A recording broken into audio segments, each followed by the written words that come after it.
नमस्कार, मैं doctor Jamal Ali Khan. Health wealth and lifestyle के चैनल में आपका स्वागत है।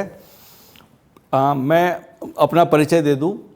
जो नए लोग हमारे साथ जुड़ते हैं उनको पता नहीं होता कि हम लोग क्या काम करते हैं, और कभी कभी ऐसा होता है कि आपको अचानक एक वीडियो मिल गया, आपने मेरा देखना शुरू किया, फिर आपको लगा कि यार देखें नहीं देखें, और आपका समय भी बहुत कीमती है। तो मैं शुरू में ही बता दूं कि हम कैंसर में सेल बेस्ड इम्यून थेरेपी करते हैं और डेंड्राइटिक सेल थेरेपी करते हैं। कैंसर के डॉक्टर हैं हम लोग, और मैं बेसिकली शोबे से क्लिनिकल माइक्रोबायोलॉजिस्ट हूँ, जो ऑन्कोलॉजी में रिसर्च की है जिसने, और ऑन्कोलॉजी की प्रैक्टिस 20 साल से करता हूँ। तकरीबन 15,000 पेशेंट्स का मैंने अब तक इलाज किया होगा और 50,000 परिजनों को मिला होगा।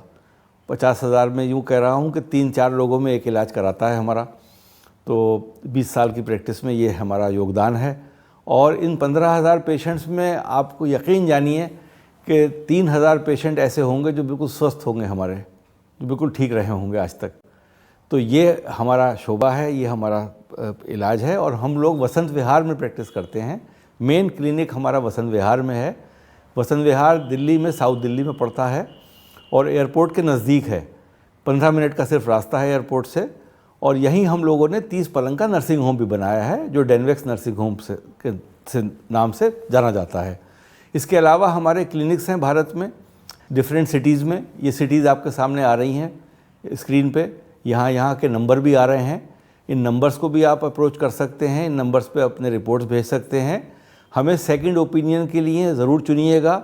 कैंसर की जिस स्टेज में भी आपने मेरा वीडियो देखा हो, बराहे मेहरबानी आप ये नोट कर लीजिए कि आपको आज कैंसर पता हुआ हो या आप कैंसर से ठीक हो गए हों, तब भी हमसे रुजू करने में, सेकंड ओपिनियन लेने में कोई बुराई नहीं है। मैंने जो भी अपना नाम कमाया है, धोखा दे के नहीं कमाया है, काम करके कमाया है। लोग मुझे चाहते इसलिए हैं कि मैंने बहुत कम ज़िंदगी में झूठ बोला होगा, हमेशा सच का दामन थामा। इसलिए तरक्की बहुत मुश्किल से हुई, बहुत देर लगी।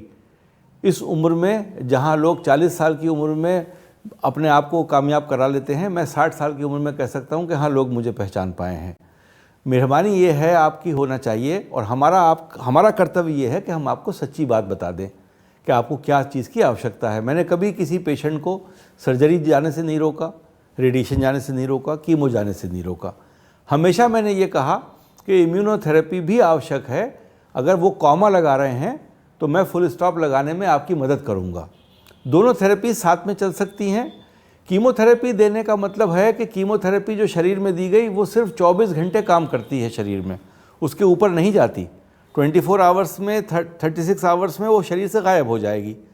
तो अगर हमने 2-3 दिन के बाद सेल बेस्ड थेरेपी दे दी, तो जब नेक्स्ट कीमोथेरेपी मिलेगी 12-15 दिन बाद पेशेंट को, उस वक्त तक सेल थेरेपी भी काम करेगी, उसकी इम्यून सिस्टम को रवाना कर देगी, उसको इम्यून सिस्टम को प्रॉपर शेप में ले आएगी और उसके इम्यून सिस्टम को शट डाउन नहीं होने देगी। इसलिए पेशेंट को दुष्प्रभाव कीमो के नहीं पड़ेंगे। दोनों थेरेपीज़ के मिलने से हमारे पेशेंट्स में बहुत बेनिफिट होता है। वो बिल्कुल अलग चमकते हैं उन पेशेंट से जिनको खाली कीमोथेरेपी मिलती होती है। ये ज़रूर है कि आप अपने डॉक्टर साहब से पूछेंगे तो वो आपको इसके सुझाव नहीं देंगे, उनकी मजबूरी है। वो सुझाव वो देंगे जो किताब में लिखा है। किताब जब लिखेगी जब प्रचलन में होगा कुछ, जब प्रचलन में नहीं है तो किताब भी नहीं लिखेगी। तो ये विशेष साइकिल है जिसको आप ही लोगों को तोड़ना है। इस साइकिल को तोड़ने का सिलसिला आप ही के पास है। आप डॉक्टर साहब से सलाह, ऑन्कोलॉजिस्ट से लीजिए या मत लीजिए, हम लोगों से ज़रूर सलाह लीजिए। क्योंकि अगर आपको ये मालूम है कि ये बीमारी ख़तरनाक है और मैक्सिमम लोगों को हमेशा तकलीफ़ ही देती है, तो क्यों ना हम एक ऐसा इलाज भी करें जो हमारे सहन शक्ति को भी बढ़ा सके, साथ साथ दोनों इलाज करें हम। ये मेरा आपसे विनती है कि हम मैक्सिमम लोगों को अपनी सेवाएं दे सकें। और मैंने हमेशा ये कोशिश की है कि जो कम से कम रकम में इलाज हो सके वो किया जाए। इसका हम पूरा आपका इत्मीनान दिलाते हैं कि हम कभी भी आपका ये नहीं सोचेंगे कि आपके पैसों को ख़राब कर दें। आपके पैसे बहुत कीमती हैं, लेकिन उससे ज़्यादा कीमती आपकी जान है। आपकी जान आपके लिए और आपके परिवार के लिए है। तो ये सब बातें मुझे आपसे करना होती हैं। आप लोगों का धन्यवाद। आप मुझे सुनते रहिए, शेयर करते रहिए और सुझाव देते रहिए। नमस्कार, जय हिंद।